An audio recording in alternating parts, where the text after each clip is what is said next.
Rugby World Rankings for the 22nd of November 2021, and these are the last rankings you will see this year.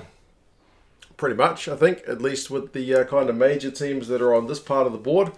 The end of the Autumn Internationals means not until the Six Nations will we see teams kind of moving around the board. We'll just go over quickly some of the results and what changes that led to, and you guys can let me know how well or not you reckon these reflect the actual rankings of the teams. So South Africa finished the year in number 1, despite their loss to England.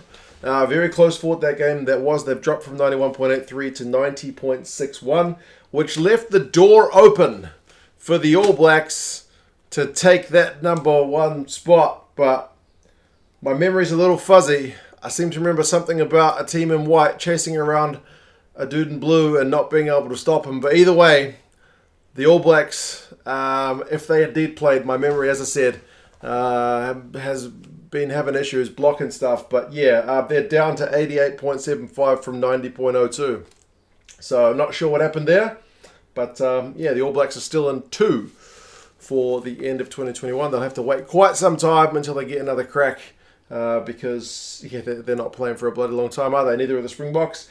England took the Rayburn Shield, which I'll have to do a video on in itself, because that one's still kind of gaining public acknowledgement, I guess, but off the Springboks in their win. And that one, just Google Rayburn Shield if you want to kind of sneak preview as to what the deal is with that before a video is done on it. There's heaps of information about it. Up to 87.83, so not too far behind the ABs. I would assume in the Six Nations, a good campaign could see them, potentially getting up to number 1 if they got a Grand Slam. But it's a pretty competitive competition, the old Six Nations, and it depends. Like, you wouldn't be taking any points off Italy, but 87.83, so looking pretty good. Likewise, Ireland, who were maybe the team of the autumn, right, with just emphatic victories, 3 from 3. They smashed Japan. Their victory over the All Blacks probably wasn't a fair reflection of the game on the scoreboard, how dominant they were. And then maybe Argentina gave a better account of themselves in their scoreline show, but Ireland were absolutely relentless. Between World Cups, it's kind of giving me 2018 vibes, although I know it's only kind of part of the season. Like, their Six Nations wasn't the best, but certainly in that 3-game small sample size, absolutely looked the business. So they're up from 86.30, so they took minor points off Argentina given the gap. France up to 5th. They're looking pretty good, I seem to remember. 85.53 they're up from 84.25. So yeah, if you can score 40 points against teams above you, you'll probably beat them and take points off them. So well done. France are looking the business as well. France, I think, need a good Six Nations campaign, don't they, to kind of back it up. But yeah, certainly very, very good. Maybe a little bit lackluster in the first 2 games, but then very good, very, very good in their third one. Like, we didn't quite see fully what they could do. Maybe they were just kind of keeping their powder dry. I don't know. Anyway, we'll see. Remember, they were experimenting a bit with the French, like Intermac at 12 in those first couple of games. But anyway, it was back at 10 in that third one.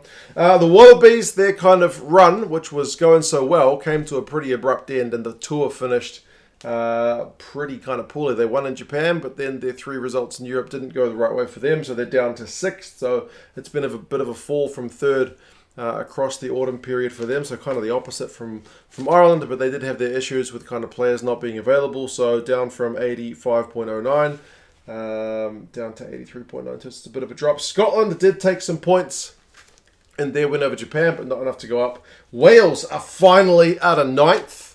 Finally, they're on this side of the board with their win over the Aussies, so good kind of move up from them. They've been sitting in 9th for what seems like forever. And Argentina, I think they have renewed Ledesma's contract, if I read the news right, despite a pretty kind of poor campaign. But he's also kind of having his say on the well-being of his players, seeing as they seem to be getting the short end of the travel stick pretty much all the time. So yeah, Argentina are down to 9th. Japan, they've been sitting in 10 for ages, but they did drop points to Scotland. Fiji and Georgia drew. They changed like point of a point. 0.6 0.01 of a point. So 73.73 becomes 73.72, 76.61 becomes 71.62. Not much going on. I need to watch that game. I haven't seen that one yet. Samoa didn't tour. Remember, Italy beat Uruguay in a pretty close fought match, but did take some points. Romania beat Tonga, so they've kind of leapfrogged them. That's as high as I've seen Romania on the board. So I didn't even have their magnet a year ago, so congratulations to them, even 6 months ago. Off the board, who else have we got? We've got Tonga, USA, Uruguay, and Portugal. Man, these guys with the bloody line trimmer are still going, so I'll need to wrap things up. What else is there to say? Chile, this guy's been going for like 8 hours yesterday and off and on all day today. Chile beat Russia 30 points to 29, which is a hell of an achievement. Chilean rugby's kind of coming really good, seemingly. They're still in with a chance to make the World Cup, believe that or not. In the women's game, England are on absolute fire. They beat the USA. Remember, they've just beaten the Black Ferns back-to-back, the New Zealanders. They beat the USA, who are probably better at women's rugby than they are. It means 89 points to 0. And the French women beat the Black Ferns, who are having a pretty torrid run, 29 points to 7. I think I did have some other results written down, but now that the line trimmer's going, I think I will leave that be. Just a 5-odd minute video. You guys let me know your thoughts. How well do you think these teams are ranked? Do you think that makes England the favourites for the Six Nations, or do you think Ireland, based on their form? Can you see Italy picking up any victories over their Six Nations rivals with their new coaching staff? They will come kind of maybe like positive against the All Blacks, but a little bit disappointing in the other games. But yeah, you guys let me know your thoughts, and I'll talk to you again soon. See you later.